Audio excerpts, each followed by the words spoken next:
Hey class 12, it is your literature class and today we will read the poem If. It is written by Rudyard Kipling. Rudyard Kipling, can you memorize the movie Jungle Book?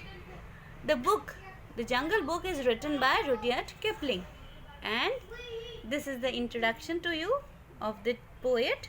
Now I just want to tell you that the poet addressed in this poem to his son and inspires him to inculcate certain qualities in his character so that he may be called a man in real sense of term. He tells his son that he must be calm, controlled. Now, I had made some of the notes, so let us discuss them first of all. So, it is the poem written by Rudyard Kipling, and if here stand for the poem, is a father's message to his son on how to be a man in real sense. Now, and one more thing is there. I'll just make this kind of notes. Now, the poem is a didactic poem. Didactic means that something which make us to learn. कोई चीज़ हमें सीखने को मिलती है इससे ना, सीख मिलती है. Didactic means कुछ सीख मिलती है इससे अच्छी. A work meant to give instruction. This poem, if, ये जो पोएम है इंस्ट्रक्शन देने के लिए बनाई गई है पोएम. क्या इंस्ट्रक्शन? कि हम एक अच्छा इंसान, एक अच्छा मैन, एक अच्छा लीडर, एक अच्छे कैरेक्टर वाला व्यक्ति कैसे बन सकते हैं. The poet advice in this poem to control one's action and feeling. इस पोएम में पोएट जो है हमें बता रहा है कि हमें अपने एक्शंस को कंट्रोल करना चाहिए. एक्शंस और फीलिंग्स को किस हद तक कंट्रोल करना चाहिए. One must trust self but allows doubt too. हमें अपने ऊपर हमेशा विश्वास रखना चाहिए, आत्मविश्वास नहीं खोना चाहिए कभी भी. लेकिन जो डाउट्स कर रहे हैं लोग, उनको भी अपने अंदर लो ताकि आप समझ सको, उन पे वर्क कर सको. मतलब कोई आप में कोई कमी निकालता है तो आप उस कमी पे काम करके उससे निखार सको, उभर सको उससे. If the poem gives an instruction in cultivating several specific traits in a good leader. इस पोएम में कुछ ऐसी इंस्ट्रक्शंस है जो हमें हमारे अंदर लाती हैं एक अच्छे लीडर की कुछ qualities. He the poet urges to take risk but also to avoid bragging. Poet इसमें कहता है, ये एक इम्पॉर्टेंट लाइन है. आपकी बुक में ये नोट्स ये सेम इसी तरह से लिखे हुए हैं, लेकिन मैंने इनको थोड़ा ऐसे लिखा है. आप लोग भी इस तरह से लिखेंगे तो it will be easier for you to learn. So he urges, poet urges to take risk but also to avoid bragging. Poet कहता है रिस्क तो लेनी है लेकिन उसके लिए ब्रैगिंग नहीं करनी रिस्क लेने के बाद कि और मैंने तो ये ऐसे किया था, मैं तो इतना पहुंचा हुआ हूँ, मैंने ऐसे सामना किया अपने परेशानियों का. मतलब ब्रैगिंग का मतलब क्या होता है? डींगे मारना, शेखी मारना, कि किसी के लिए मतलब अपनी ही तारीफ़ कर लेना है ना, कि मैं तो. अब कुछ ऐसे ट्रेट्स इस पोएम में बताए गए हैं पूरी पोएम में, जिनकी वजह से हम हमारे अंदर हमारा जो कैरेक्टर है वो वर्चुअस हो सकता है. ठीक है, हमारे कैरेक्टर का जो मॉरल बिल्डिंग हो सकता है. हमारे अंदर कुछ ट्रेट्स आ सकते हैं of becoming a good leader. तो वो कौन से ट्रेट्स हैं? कि एक अच्छे इंसान को, एक अच्छे मैन को, एक अच्छे लीडर को, एक अच्छे कैरेक्टर वाले व्यक्ति को काम होना चाहिए, कंट्रोल्ड होना चाहिए, कॉन्फिडेंट होना चाहिए. मैं इनको 3 C's कहती हूँ, 3 C's ऑफ पर्सनैलिटी. ठीक है, फिर पेशेंट होना चाहिए वो, है ना, सहनशील होना चाहिए, टॉलरेंट होना चाहिए, करेजियस भी होना चाहिए, बहादुर भी होना चाहिए कि रिस्क ले सके, हार्ड वर्किंग तो होना ही चाहिए, अबाव हेट्रेड, नफ़रत नहीं करे वो किसी से, और सबसे बड़ी बात लाइफ के हर मोमेंट को पूरी तरह से इंजॉय करे. तो ये सारी चीज़ें जो हैं इस पोएम में डिस्कस की हुई हैं. और अब मैं आपको इसका लाइन टू लाइन एक्सप्लेनेशन देती हूँ. ठीक है, the poem encapsulate here is this is the poem and it encapsulate the lesson he learned. He is Rudyard Kipling. What's the name? Rudyard Kipling. He is the writer of the Jungle Book and he had written many famous stories, short stories for children. So इस poem में poet ने जितना कुछ भी सीखा है ना, वो सारी जो सीख है कि एक अपनी सक्सेस के लिए पोएट ने जो भी सीखा है वो सारी चीज़ें वो अपने बेटे को सिखाना चाह रहा है. इसमें जब मैंने थोड़ा सा सर्च किया तो मैंने ये देखा कि ये पोएम जो है एक बार जो रुडयार्ड किपलिंग है, उन्होंने अपने बेटे को एक बर्थडे कार्ड में, बर्थडे पर गिफ्ट किया था एक कार्ड, उस कार्ड के अंदर ये पोएम लिखी थी, ठीक है। तो अब शायद आप इसकी फीलिंग्स को समझ चुके होंगे। इसमें, इस पोएम में फीलिंग्स है एक फादर की अपने सन के लिए कि मेरे बेटे को मैं इतनी चीज़ें अच्छी अच्छी सिखा दूँ कि वो अपने जीवन में कभी भी वो निराश नहीं हो, ठीक है। तो अब मैं इसको एक्सप्लेन करती हूँ। Rudyard Kipling, if you can keep your head when all about you are losing theirs and blaming it on you, if you can trust yourself when all men doubt you, but make allowance for their doubting too, if you can wait and not be tired of waiting or being lied about, don't deal in lies or being hated, don't give away to hating, and yet don't look too good nor talk too wise. So, अब पहली line, if you can keep your head when all about you are losing theirs. Keep your head मतलब क्या होता है? अपने होश में रहना। कभी कोई ऐसी सिचुएशन आ जाए कि सभी लोग अपना आपा खो दें, मतलब कंट्रोल में ही नहीं रहे अपने, उस समय अगर तुम अपना हेड अपने शोल्डर्स पे रखते हो, इसका मतलब है कि तुम जो है उस समय समझदार रहते हो कि जब कभी कोई बड़ी सी तकलीफ़ आ जाए, सामने कोई चुनौती आ जाए, उस समय if you keep your head about keep your head मतलब अपने सर को, अपने दिमाग को स्थिर रख सकते हो किसी भी परेशानी में। When all are losing theirs, जब सभी अपना आपा खो रहे हैं, सभी अपनी समझ को ख़त्म कर रहे हैं, कोई बड़ी, जैसे इसको एग्जाम्पल लेते हैं, जैसे हमारे सामने एक बड़ी सी मुसीबत आ गई है, हमारे सामने कोई बड़ा सा, जैसे अब कोरोना वायरस आ गया, तो इससे कुछ लोग तो है बहुत डर रहे हैं और कुछ लोग जो हैं समझदारी से काम ले रहे हैं, तो वो these people have keep their heads, मतलब कि अपनी समझ से काम ले रहे हैं, साफ़ सफाई रख रहे हैं, जो भी है। So this person have keep their heads. Next, तो जब सभी अपना आपा खो रहे हों, सभी अपना कंट्रोल खो रहे हैं, उस समय अगर तुम अपने आप को कंट्रोल कर लो, and blaming it on to you, और सब जब एक दूसरे को ब्लेम कर रहे हैं, एक दूसरे को ब्लेम कर रहे हैं कि भाई इसकी वजह से ये हुआ, या वो पड़ोस में बैठा है उसकी वजह से सबको कोरोना हुआ, या कुछ भी है ऐसा कोई, जब सब एक दूसरे को ब्लेम कर रहे हैं उस समय, और हो सकता है सब तुम्हें भी ब्लेम करे, तो उस समय तुम्हें अपने हेड को काम रखना है, ठीक है। जब सभी तुम पे डाउट करे उस समय तुम्हें अपने आप को संभालना है।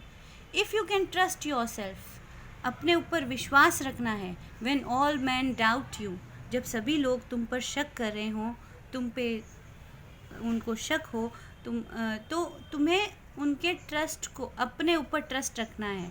ऐसे नहीं कि सभी लोग तुम्हें ब्लेम करें तो तुम भी अपने आप को ब्लेम करने लग जाओ, ऐसा नहीं करना है। तुम्हें ये मान के चलना है कि तुम बिल्कुल सही हो, but make allowance for their doubting too. लेकिन अगर वो डाउट कर रहे हैं तो उनको डाउट करने दो, समझने की कोशिश करो कि वो क्यों डाउट कर रहे हैं, ठीक है, और उसका कारण निकालो और उसका जो है समाधान करो तुम। इफ़ यू कैन वेट करो, not be tired of waiting, लेकिन वेट इतना भी मत करो कि तुम कुछ कर ही नहीं रहे हो उस वेटिंग में, हाथ पर हाथ धर के मत बैठो, ठीक है। और being lied about, don't deal in lies, और अगर कोई तुम्हें झूठा बोल दे तो ऐसे नहीं कि आप उसको, उसकी सफाई देने के लिए आप और 2-3 झूठ बोल दो, ठीक है। अगर आपके लिए कोई झूठ बोल रहा है तो ज़रूरी नहीं है कि आपको वापस उसको जवाब देना है। वेट करो, थोड़ा सा कोशिश करो सही समाधान ढूंढने की। और बीइंग हेटेड, अगर कोई तुमसे नफ़रत करता है, don't give way to hating, तो इसका मतलब ये नहीं कि तुम भी उनसे नफ़रत करने लग जाओ। अगर कोई तुमसे हेट कर रहा है, इट डजेंट मीन कि तुम भी उनसे हेट करो। And yet don't look too good, तो ज़्यादा अच्छा बनने की कोशिश भी मत करो, ना ही तुम ज़्यादा समझदार बनने की कोशिश करो। तो समझ में आया? यहाँ पे ये पोएट बता रहे हैं कि हमें कंट्रोल रहना, हमें ना तो जब हम पर कोई शक करे तो हमें ना तो किसी को ज़्यादा अच्छा ही अपनी साबित करने की ज़रूरत है, हम बस कोशिश करें कि उसको उस चीज़ का समाधान ढूंढ सके कि क्यों हम पर शक किया जा रहा है, या फिर हम मतलब बता दें कि हम में क्या है और हम पर गलत शक किया जा रहा है। मतलब यही है कि कोई हम पर शक करे, हमारे ऊपर इल्ज़ाम लगाए, हमारे लिए झूठ बोले, तो ज़रूरी नहीं है कि हम भी उससे नफ़रत करें, अगर कोई हमसे नफरत करता है, ठीक है। Next, if you can dreamed not make dreams your master. अगर तुम सपने देखते हो तो ऐसा नहीं है कि तुम उन सपनों में ही जीना शुरू कर दो। उन सपनों को, अगर तुम कामयाब होने के सपने देखते हो तो उन्हें सच करने की कोशिश करो। ऐसे नहीं कि सपने ही देखते जाएं एक के बाद एक के बाद एक और वर्क करें ही नहीं उसके लिए। If you can think it not make thoughts your aim. अगर तुम सोचते हो कि मुझे ये करना है तो ऐसा नहीं कि तुम सोचते ही जाओ, अपने सोचने को ही एम बना लो अपना, कि बस थिंकिंग को ही एम बना लो, मैं तो बस सोचता ही जाऊँगा, उसके लिए कुछ वर्क ही नहीं करूँ। If you can meet with triumph and disaster. अगर तुम जीत से मिलते हो या डिज़ास्टर से, तुम्हारे हार्ड वर्क के बाद अगर तुम जीत जाते हो या हार जाते हो, डिज़ास्टर का मतलब यहाँ पे हार है। And treat those two impostors. ये दोनों जो है ना, ट्रिम्फ और डिज़ास्टर, इनको इम्पोस्टर कहा है। इम्पोस्टर क्या होता है? इम्पोस्टर्स ऐसे लोग होते हैं जो दिखावा करते हैं। तो पोएट यहाँ कह रहा है कि ट्रिम्फ और डिज़ास्टर जो हैं ये दोनों, ये बस एक दिखावा है, ठीक है। अगर if you can meet with triumph, अगर तुम कोई मेहनत करते हो, जीत जाते हो या हार जाते हो, and treat those two impostors just the same, दोनों को बिल्कुल एक जैसा ही ट्रीट करो। आपको पता है बेटा, ये जो लाइन है ना, if you can meet triumph and और ये जस्ट द सेम, ये लाइन इतनी फेमस हुई इस पोएम की कि ये लाइन जो विंबलडन, जो टेनिस के लिए जो फेमस है वो प्लेस, वहाँ पर एक थिएटर के बाहर ये लाइन लिखी हुई थी। मतलब ये एक थॉट की तरह ये काम करता है, स्टेटस भी डाल सकते हैं हम इसको। If you can meet with triumph and disaster, चाहे आप जीतो या हारो, दोनों को एक जैसा ही समझो। वो दोनों इम्पोस्टर्स है, दिखावा है, कुछ समय के लिए है। If you can bear to hear the truth you have spoken. अगर तुम्हें सच सुनना चाहते हो सच, तो तुम सच बोलो भी और सच सुनने की हिम्मत भी रखो। Twisted by knaves to make a trap of fools, or watch the things you have your life to be broken, and stop and build them up with worn out tools. If you can bear to hear the truth, you have fools. Now look at the line, twisted by knaves. knaves का मतलब क्या है यहाँ पे? Old fashion word for the dishonest man. ऐसे लोग जो जिन पर विश्वास नहीं कर सकते, जो डिसऑनेस्ट है, ऐसे लोग हैं ना, सच को ट्रुथ को ट्विस्ट कर देते हैं, सच को तोड़ मोड़ के रखते हैं हमारे सामने। To make a trap for fools, ताकि जो बेवकूफ़ लोग हैं उनके जाल में फंस जाए। और watch the things you gave for, और तो इनकी बातों में तुम्हें नहीं आना है, ठीक है, तुम्हें अपने ऊपर विश्वास रखना है। और watch the things you gave your life. अगर कभी ऐसा हो किसी चीज़ के लिए तुमने अपनी पूरी जीवन लगा दिया, पूरा जीवन तुमने मेहनत की, वो चीज़ तोड़ दी जाए तुम्हारे सामने, ब्रोकन एंड स्टूड अप, तुम्हारी आंखों के सामने तोड़ दिया जाए जिस चीज़ के लिए तुमने बहुत मेहनत की है, उस चीज़ को या उस सपने को, तो स्टॉप, रुक जाओ, उन्हें रिएक्शन मत दो, कोशिश करो कि तुम उसे खुद बना सको। Build them up with worn out tools, जो भी टूल्स तुम्हारे पास है, हिम्मत रखो कि तुम उसे वापस बना सको। हम जैसे यहाँ एक एग्जांपल ले सकते हैं, जैसे कंगना रनौत का जो बनाया हुआ मकान अभी तोड़ दिया गया था, हमने न्यूज़ में देखा था। तो कुछ लोग उस चीज़ों को ट्विस्ट कर रहे थे, कुछ लोग तो कंगना रनौत पर ही ब्लेम कर रहे थे और कुछ लोग उसका साथ भी दे रहे थे। तो जो लोग साथ नहीं देते हैं इस तरह में, वो तो होते हैं नेव्स, जो उसी को ही ब्लेम कर रहे हैं, ट्विस्ट कर रहे हैं, सच को मोड़ तोड़ कर रख रहे हैं हमारे सामने, ठीक है। तो आई होप कि ये 2 पैराग्राफ्स आपको समझ में आए होंगे। Now we moving to the next paragraph. आप कुछ नहीं आपको इसमें क्लियर होता है तो आप मुझे कमेंट कर सकते हैं। नेक्स्ट, इफ़ यू, तो ये अगर तुम ये क्वालिटीज़ अपने अंदर लाओगे, रुडयार्ड किपलिंग अपने बेटे से कह रहे हैं कि ये सारी क्वालिटीज़ तुम में होनी चाहिए। कोई चीज़ की किसी ने तोड़ दिया है तो उसी चीज़ को वापस बनाने की हिम्मत रखो और उस तरह से उनको करारा जवाब दो। Next, if you can make one heap of all your winnings and risk it on one turn of pitch and toss and lose, and start again at your beginnings and never breathe a word about your loss. If you can force your heart and nerve and sinew to serve your turn long after they are gone. And so hold on.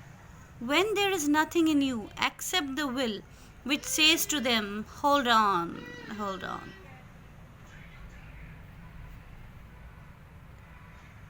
तो poet यहाँ पे कहता है अपने सन से, if you can make one heap of all your winnings. Winnings मतलब जितनी भी चीज़ें तुमने जीती एक हीप बना दो. हीप मतलब ये मेरी सारी विनिंग्स है, विनिंग्स, ठीक है, और ये मेरी सारी फेलियर्स है. इन चीज़ों में मैं फेल हुआ हूँ और इन चीज़ों को मैंने जीता है. इनका एक ढेर लगा दो, ठीक है. इतनी जीतो कि ये जो ढेर है ये बहुत ही बड़ा हो जाए. तो अपनी विनिंग्स का एक हीप बना दो, हीप, ठीक है. If you can make one heap of all your winnings and risk it on, और उसको तुम दाव पे लगा दो. चलो तुमने बहुत पैसे कमाए, तुमने 4 करोड़ रुपए कमा लिए, ठीक है.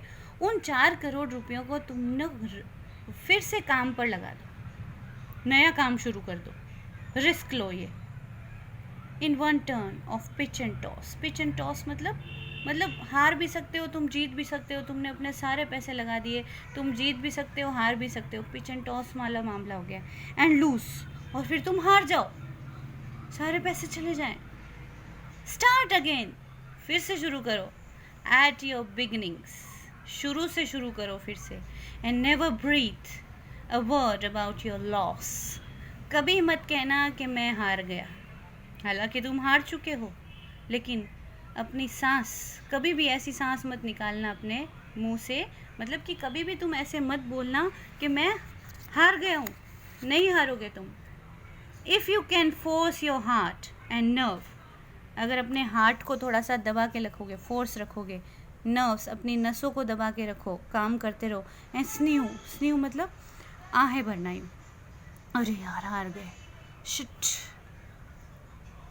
आई लॉस, ऐसे नहीं बोलना है. To serve your turn long after they are gone. अपनी टर्न, अपने को सर्व, सेवा में लगा के रखो. फिर से मेहनत करो.